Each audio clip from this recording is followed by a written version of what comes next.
We're in San Francisco, California at EnerCom, the Oil and Services Conference. Joining me now is John Brawley, the CFO at Miller Energy Resources. Hi, John. Hi, how are you? Great, thank you.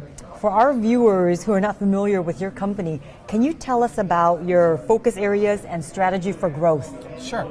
Our focus area is really in Alaska in the Cook Inlet. So we have 3 producing fields in the Cook Inlet. We have the Redoubt unit, which produces onto the Osprey platform. We also have the West McArthur River unit field.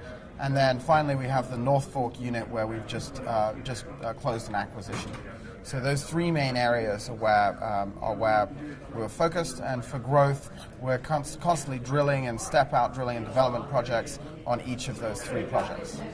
Miller just completed its recent financing with Apollo and Highbridge. How does this additional liquidity benefit you folks? Well, I was very pleased to lead that deal with Apollo and Highbridge. The deal refinanced the existing Apollo facility. We have a very strong relationship with Apollo. Also with Highbridge. The people at Highbridge were actually previously involved with the story when the team was at Citi. They participated in the initial loan. The liquidity that gives us allowed us to refinance the existing debt. It allowed us to close the acquisition of the North Fork unit, and also provided us additional capital for our drilling program as we go forward. We're excited to beyond that bring in a first lien, hopefully after the second lien, to further increase our capital availability for our drilling projects.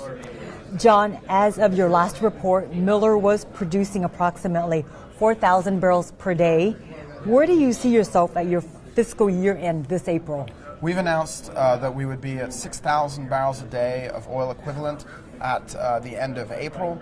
The catalysts to get there would be the reworking of our RU7 well, where we're adding additional perforations, the West McArthur River Unit number 8 well, and also increasing production from the North Fork acquisition by opening up the choke on some of the wells that were choked back.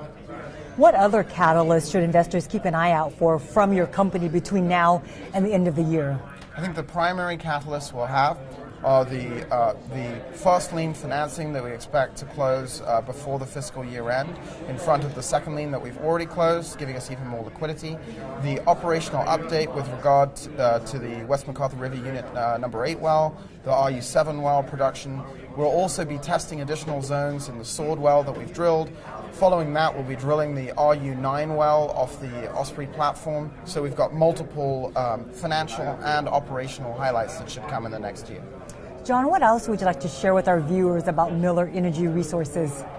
We think it's a great time at Miller, that we've got a lot of catalysts coming from an operational standpoint, also a financial standpoint, and finally the story is being de-risked to the point that we're attracting world-class investors such as Apollo and Highbridge on the debt side, and have more liquidity than the company has ever had, and positive drilling results. So I'm very pleased to be part of the team and have joined them at this time. Well, we have been pleased to have you here, and we thank you for your time. Thank you. Thank you. I'm Quinn Nguyen for oilandgas360.com.